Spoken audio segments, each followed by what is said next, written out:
students, welcome to the Preeti Mehta's English classes. Today I will start with a new chapter, that is the address, and it is written by Marga Minko. In fact, it is an autobiographical account, and in fact we can say that it is a tale of war. ये पूरी कहानी war के ऊपर है, पूरी की पूरी कहानी war के इर्द गिर्द घूम रही है. In fact, it gives us two situations. First, before the liberation of war, and after, and the other is the post war. और दोनों सिचुएशंस हमें कुछ ना कुछ लेसन्स दे के जाती है, कुछ ना कुछ सिखा कर जाती है. And it is a story about A daughter, about the narrator अपने बारे में बता रहा है. और नरेटर यहाँ पे मिसेस एस की डॉटर है. मिसेस एस ऑथर की मदर का नाम है Mrs S. Remember this thing. Author's name, author's mother's name is Mrs S. और यहाँ पे मिसेस एस की डॉटर जो है वो the whole story revolves around Mrs S daughter, यानी कि ऑथर की मदर का नाम है मिसेस एस और पूरी की पूरी कहानी मिसेस एस की डॉटर के इर्द गिर्द घूम रही है. कहानी की शुरुआत ऐसे होती है कि तब हॉलैंड जो कि जर्मनी में है, हॉलैंड में लड़ाई चल रही होती है. एंड ड्यूरिंग दिस पीरियड वहाँ पे जो था, वहाँ पे बहुत ज़्यादा negative attitude, negative environment create हो रहा होता है, लोगों को बहुत डर हो रहा होता है. और उस टाइम पे जो मिसेस एस हैं उनको भी डर लग रहा होता है कि उनके साथ क्या होगा. तो वहाँ पे जो हिटलर जो होता है वो अपने कुछ सोल्जर्स को भेजता है. वहाँ के जो जितने भी सोल्जर्स हैं उनको कंसंट्रेशन कैंप में डालने के लिए. कंसंट्रेशन कैंप क्या होता है?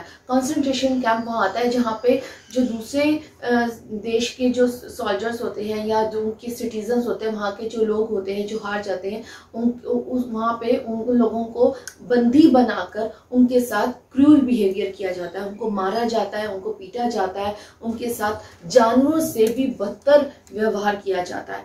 तो मिसेस एस को भी इसी चीज का डर था कि अगर वॉर में ऐसा कुछ मिस हैपनिंग होगी, क्योंकि वॉर चल रही है, वॉर में हम किसी हर वर्स्ट से वर्स्ट सिचुएशंस के लिए हमें प्रिपेयर होना चाहिए, मेंटली प्रिपेयर होना चाहिए. तो मिसेस एस भी इस सिचुएशन के लिए मेंटली प्रिपेयर थी. तो और जो उनकी डॉटर थी वो उस सोल्जर का, उस वॉर का एक पार्ट थी. वो भी उस अपने कंट्री के लिए फाइट कर रही थी. तो मिसेस एस को इस चीज़ का डर था. तो उन्होंने अपनी टाइम पे अपनी जो उनकी फ्रेंड थी, जो कि अनएक्सपेक्टेडली उनको मिली थी, उनकी पुरानी फ्रेंड जिसका नाम है Mrs Darling.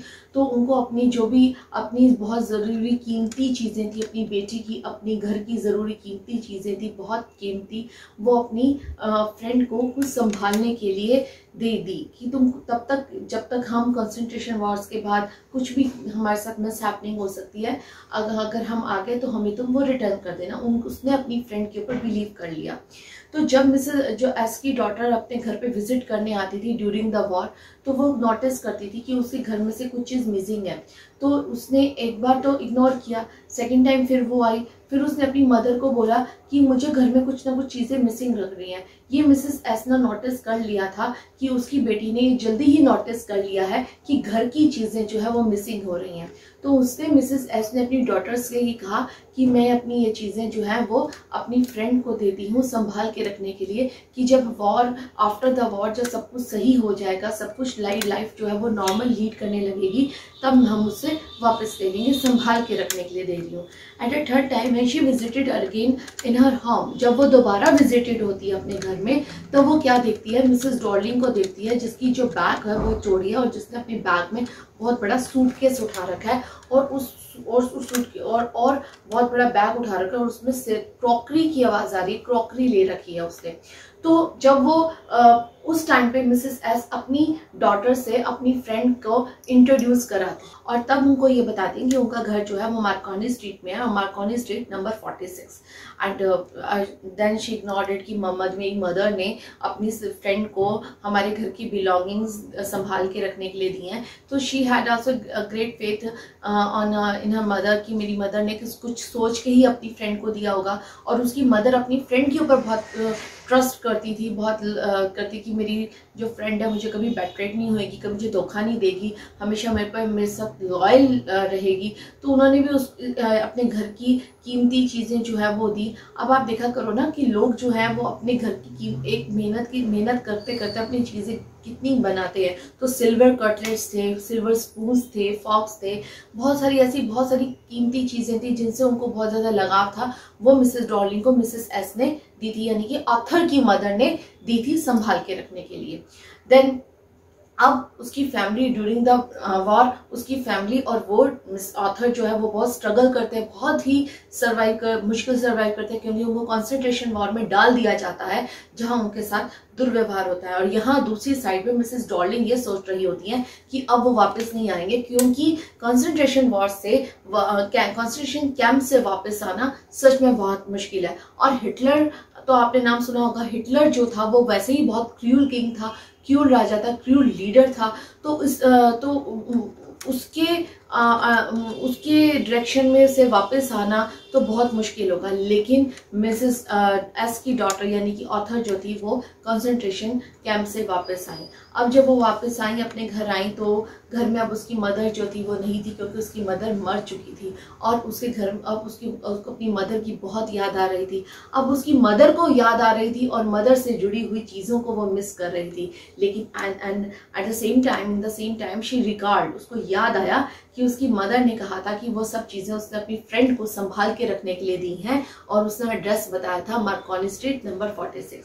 And she went there, वो वहाँ पे गई उससे वो चीज़ें कलेक्ट करने। वो इसी हॉप के साथ गई थी कि उसकी मदर की फ्रेंड उसके साथ एक मदरहुड एटीट्यूड रखेंगी और उसको उसकी चीज़ वापस कर देंगी। उससे नेगेटिव रखा ही नहीं, क्योंकि वो उसकी मदर की फ्रेंड थी, और वो एक मदरहुड ही एक्सपेक्ट कर रही थी अपनी आंट से, जिसका नाम था Mrs Darling. And when she went there, जब वो वहाँ जाती हैं, दरवाज़ा नॉक करती हैं और मिसेस डॉर्लिंग बाहर आती हैं, उसको दरवाज़ा खोलती हैं। तो ऑथर कहती हैं कि आप मेरी मदर की फ्रेंड हैं और उन्होंने आपको चीज़ें कलेक्ट करने के लिए दी थी, और बट अनएक्सपेक्टेडली ये मिस ऑथर को इस चीज़ की एक्सपेक्टेशन थी नहीं, मिसेस डॉर्लिंग उनको पहचानने से मना कर देती है। इंटरनली वो पहचान जाती हैं कि वो मेरी फ्रेंड की मिसेस एस की डॉटर है, लेकिन वो उसको पहचानने से बिल्कुल मना कर देती हैं। एक टाइम के लिए ऑथर को ये लगता है शायद मैं किसी गलत एड्रेस में आ गई हूँ, शायद मैं भूल गई हूँ, मेरी मदर ने कोई एड्रेस बोला होगा और मैं किसी और एड्रेस में आ चुकी हूँ। लेकिन at the same time she noticed the green knitted sweater which she wore, जो मिसेस डॉर्लिंग ने ग्रीन knitted स्वेटर डाल रखा होता है वो नोटिस करती है, और वो स्वेटर उसकी मदर का होता है, वो नोटिस करती है। तो मेरी मदर का स्वेटर है, यानी कि मैं सही एड्रेस में आई हूँ। और ऐसे करके वो दरवाज़ा फट से ऑथर के मुंह पे बंद कर देती है। ऑथर बहुत ही दुखी होती है, शी फील वेरी सैड, क्योंकि उसकी मदर ने तो बहुत ट्रस्ट करके उसकी अपने घर की सारी बिलोंगिंग्स उसको दे दी थी। अब लेकिन उसने तो धोखा दे दिया, शी डिसीव्ड देम, और उसने तो बहुत अपनी फ्रेंड की लॉयल्टी को धोखा दिया, मतलब उसकी रखा ही धोखा दे दिया उसने। तो वो बहुत ज़्यादा दुखी होती है। अनदर डे फिर वो वापस घर जाती है, वो सोचती है, एंड देन शी डिसाइडेड की टू गो अगेन देयर, कि वो फिर से वहाँ जाएगी, उनको याद दिलाएगी। लेकिन वो जब जाती है तो उस टाइम पे उसकी बेटी वो दरवाज़ा खोलती है, उसको रिसीव करती है। जब उसकी बेटी दरवाज़ा खोलती है तो उससे पूछती है कि आपकी मदर है? कहती है मेरी मदर किसी काम से के लिए थोड़ी देर के लिए बाहर गई हैं और वो जल्दी ही वापस आ रही है और मैं उनके लिए चाय बना रही हूँ। वो उसको उसकी डॉटर जो है उसको अंदर इन्वाइट करती हैं घर पे आने के, उसको बैठने के लिए कहती हैं और वो पूछती हैं do you want to take tea? तो वो कहती है यस। तो कहती है ठीक है, मैं अपनी मदर के लिए बना रही हूँ तो मैं आपको भी आपके लिए बना देती हूँ। और जैसे वो बैठती है और घर के इर्द गिर्द देखती है, पूरी सराउंडिंग्स को देखती है, तो उसको कुछ फेमिलियर चीज़ें अपनी तरफ खींचती हैं, जैसे टेबल क्लॉथ जिस चेयर पे बैठी होती है, चेयर के सामने जो टेबल होता है, टेबल क्लॉथ होता है, वो उसको देखती है। टेबल क्लॉथ थोड़ा सा जला होता है। सिल्वर कटलेट्स भी थे, सिल्वर कटलेट्स, उसको ये ध्यान रहता है सिल्वर फॉर्क, सिल्वर कटलेट्स। क्यों सिल्वर कटलेट्स? एक बार उसकी मदर ने पॉलिश करने के लिए दिए थे जब वो वॉर्स में से वापस आई थी। एक बार उसको याद आया, शी रिकॉल डेट, कि उसकी मदर ने वो सिल्वर कटलेट्स एक बार उसको पॉलिश करने के लिए दिए थे। और इंसान को तब वो चीज़ की कदर होती है जब या तो वो उससे मिसिंग हो जाती है, दूर चली जाती है, या जब उसका ख्याल बहुत ज़्यादा रखता है। दो ही सिचुएशन में इंसान को किसी चीज़ की कमी महसूस होती है। सिल्वर कटलेट्स उसको कैसे याद थे, क्योंकि उसकी मदर ने उसको जब वो जिंदा थी, तब वो जब वॉर से वापस आती थी, अपने घर में विजिट करती थी, तब उसको पॉलिश करने के लिए दिए थे, तब उसको सिल्वर कटलेट्स का ध्यान है। और कैंडल होल्डर्स जो उसके बड़े फेवरेट हुआ करते थे, वो मिरर के साथ नेक्स्ट टू मिरर लटके हुए थे। लेकिन उन सब चीज़ों को देखकर वो फैमिलियरिटी तो फील हो रही थी, लेकिन दुख भी हो रहा था। अपनी चीज़ों को देखकर उसको दुख क्यों हो रहा था, क्योंकि मिसेस डॉर्लिंग ने उसको ध्यान से नहीं रखा हुआ था, उनको बड़े ख्याल से नहीं रखा हुआ था, रफ वे में रखा हुआ था। So she paid to see all this things. उसको बहुत फील हो रहा था कि हमने तो चीज़ें संभालने के लिए दी थी, संभाल के रखना तो दूर, उसकी केयर भी नहीं हो रही है। और केयर तो दूसरी बात, वो उस चीज़ को हमें पहचानने से, हमें रिकॉग्नाइज करने से मना कर रही है, वो उस पहचान ही नहीं रही है, झूठ बोल रही है। She told like. तो वो बहुत उदास थी। उसको ये भी लग रहा था कि जैसे उसकी मदर मिसेस डॉर्लिंग डिच कर रही है, वैसे उसकी डॉटर भी उसको डिसीव कर देगी। लेकिन साथ के साथ उसको ये रियलाइज़ हुआ कि अब इन चीज़ों से, मतलब फिजिकल चीज़ों को देखकर, मटेरियलिस्टिक थिंग्स से मुझे इतना लगाव है, लेकिन अंदर उसके पीछे जो मिसेस डॉर्लिंग की फीलिंग है वो नेगेटिव है। और उसको एकदम एट द सेम टाइम ये भी ख्याल आया कि उसकी ट्रेन छूटने वाली है, उसको वापस जाना है अपने सिटी में, तो उसकी ट्रेन छूटने वाली है और उसको वापस जाना पड़ेगा। और जब वो जा रही थी, जब उसने मिसेस डॉर्लिंग की डॉटर को कहा कि हमें को निकलना पड़ेगा, तो उसने कहा कि आपकी चाय, तो कहते नहीं, मेरी ट्रेन छूट जाएगी और मुझे जाना पड़ेगा। When she was on her way, जब वो अपने रास्ते में थी, जब वो ट्रेन की तरफ जा रही थी, देन शी थॉट दैट, उसने सोचा कि मुझे मटेरियल थिंग्स से इतना प्यार है कि मुझे सही गलत, मतलब मैं वहाँ से लाना चाहती तो मैं वहाँ से लेके आ सकती थी अपनी चीज़ों को, ज़बरदस्ती भी, फोर्सफुली भी लेके आ सकती थी। लेकिन उसने ऐसा नहीं किया, क्योंकि उसको ये रियलाइज़ हुआ, उसकी मदर की ब्रिंगअप रियलाइज़ हुई कि मेटल सिंह से इतना प्यार नहीं करना चाहिए।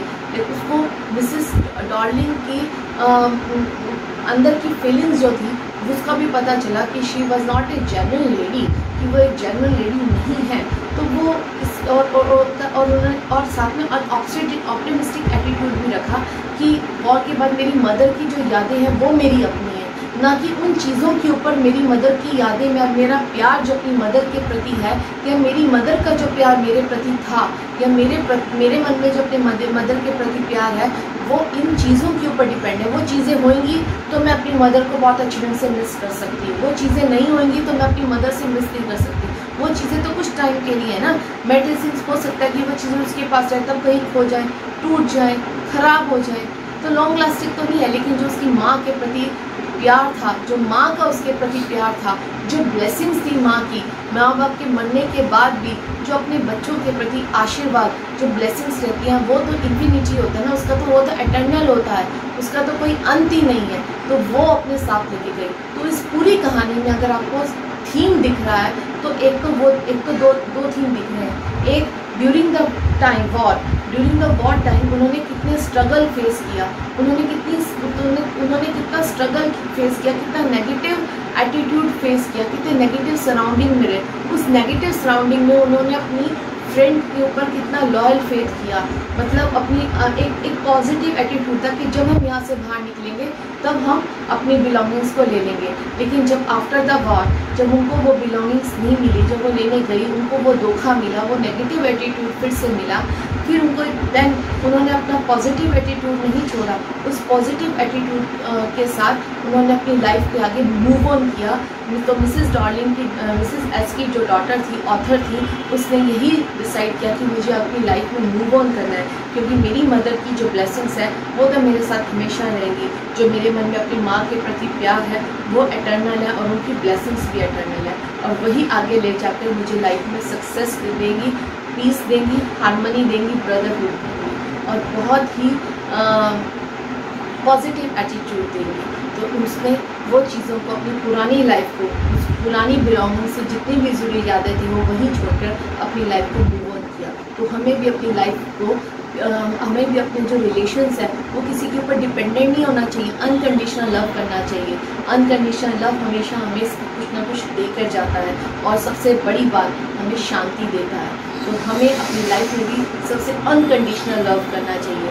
कंडीशन के साथ करेंगे तो कहीं पे हर जगह आपको सेल्फिशनेस दिखेगी, आप अपनी लाइफ में सेटिस्फाइड रह ही नहीं पाएंगे। और वो अपनी लाइफ में सेटिस्फाइड इसलिए थी क्योंकि उसकी मदर और उसका रिलेशन जो था वो अनकंडीशन था।